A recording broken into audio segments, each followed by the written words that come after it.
गिबि गिबि आङो बड'लेण्ड बुब्लिखौ आङो आखाइ खबजबै खुलुमग्रोबाय। दिनै जोंनि 34थि बर' साख्रिआवला थुनलाइयारि गौथुमनि खन्थाइ आवरायनाय जों बोसोराव खेबफा खेबफा खुङो। दा देग्लायनि बे खन्थाइ आवरायनाया 34थि खन्थाइ बोसोरिखिया खन्थाइ आवरायनाय। जों बाहाय माने बिभिन्न जायगानिफ्राय जों खन्थाइगिरिफोरखौ लेंहरो। जोंना जुदिअबा जोंनि बे खन्थाइ आवरायनायनि बे आवथाया बर' साख्रिआवला थुनलाइयारि गौथुमबाबो बाहाय जोङो खुंग्रासो नालाय जों आयजन खालामो, खिन्थु बाहाय उन्दै गिदिर आरो गागि गासिबो खन्थाइगिरिफोर फैनानै बाहाय खन्थाइ आवरायो। दा बे खन्थाइ आवरायनायखौ जोङो लाखिनानै आरो फैगौ बोसोराव खेबसे आरोबाव जोङो बे खन्थाइखौ साफायनानै दिहुननानै नै दिनैनि बादि बे जों बोसोरारि खुंनायाव जों बेखौ आरोबाव बेखेवो। दा जोङो बाहाय गागि गागि खन्थाइगिरिफोर दं, बिसोरो आवरायो आरो बिसोरनि खन्थाइखौ जों दाबो साफायनानै दिहुनो। दा दिनैबो साफायनानै दिहुनदों। दिनै जोंना 102था 102 खन्थाइ।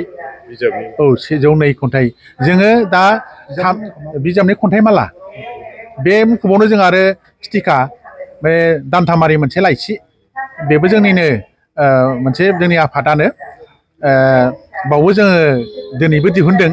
जोङो नन स्टप माने 34 बोसोर बुंनो थाङोब्ला जोंनि बर'नियाव बे माने लाइसि दिहुननाय बेबादि खन्थाइ आवरायनाय बेफोरबादि खन्थाइनि आड्डाफ्रा नन स्टप 34 बोसोर 34 बोसोर रावनिबो गैया।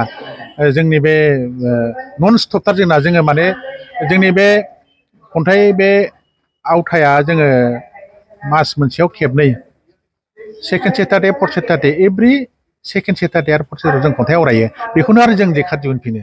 जों दासिम जों 34 बोसोरसै। दा जोंखौ रायजो राजाफोरखौ अनसायनाय जों नुयो। जिहेथु जोङो 34 बोसोर बेखौ गायसनलांदोंमोन जोंना रुंसारि सत्यप्रिय ब्रह्म फादगिरि बिरेन्द्र कुमार ब्रह्म आरो ब्रजेन सार आरो हाजरिका सासे दंमोन। दा बिसोरनि गोदो गायसननायाव जों दिनैसिम बेबादि पर्यायाव सफैनो हादों। दा मोनसे आङो गोग्गानो आखायाव लायाखै, खिन्थु आं खोन्थानानै मोजां मोनगोन। जोंनि बे बर' साख्रिआवला थुनलाइयारि गौथुम आरो फिथिखाखौ नुनानै सुदुर माने कार्बि आंलंनिफ्राय ओरैहाय अदालगुरि ओमफ्राय माने खन्थाइ आवरायग्रा मोनसे जोंनि बादि मोनसे मोनफा मोनफा मोनसे खन्थाइ माने आड्डा सोमजिनायखौ जों नुनो मोनदों। बाक्साथिंजाय बाथोन, गाथोन, हादान, गसाइगाव हायनामुलि, बेनिफ्राय आरो इभेन माने जोंनि दैखुंखुलारियावबो बेबादि जोंखौ नुनानै बे खन्थाइ आवरायनाय हाबाफारिखौ लानाय नुयो। दा आङो इसोरखौ धन्यबाद होदों। जोंनि मानसिफ्रा बे खन्थाइ लिरै लिरै आवरायदों बा जोंनि भाषाखौ फोसावदों बा जों थाथारनांगौ होननानै जोङो जोबथाबदों। मोनसेखौ आङो आंनि बेक्तिगत अनुभबनिफ्राय आं बेखौ नुदों। जोङो जोंनि हिस्ट्रिखौ जों नुयो, माने जोङो एखनबा समाव एखेबारे गोदोसोनाय, एखनबा जोबस्रांथारनाय, थेवबो जों जोबस्रांथारदोंबाबो जों दासिम माने जों थांनानै दं। जानो हागौ बेफोरबादि जोंनि बे खन्थाइगिरि बा जोंनि बे थुनलाइ सिबिसा राव सिबिसानि थाखाय जों गेजेराव थै हाबोबाबो जों 5000 10,000 आरो बिनि उनावहाय जोङो बेसेबां गोबाव थैहाबना दंमोन होनबाबो आरो जाखांफिनदों।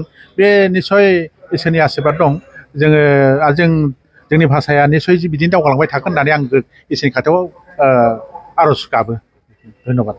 बाजाज बाइक सालायनो मोजां मोनग्रा रायजो राजाफोरनि थाखाय मोनसे गोजोनथाव खौरां। सेरफांगुरि बाजाज श'रुमा फुजा 2024 धामाका अफार होगासिनो दं।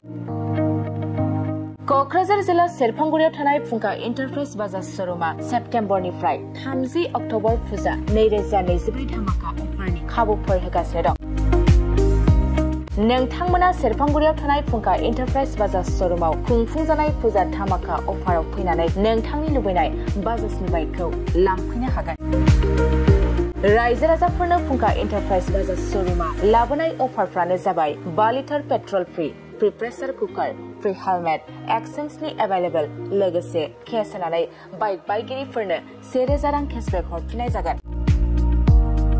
आरो बाइक बायगिरिफोरनो फ्री लटारि कुपनबो हरनाय जागोन बे लटारि कुपनाव जाखाङोब्ला washing machine refrigerator android TV smart watch आरो एन्ड्रइड फन बेफोर मोनबा प्राइसफोरखौ मोननो हागोन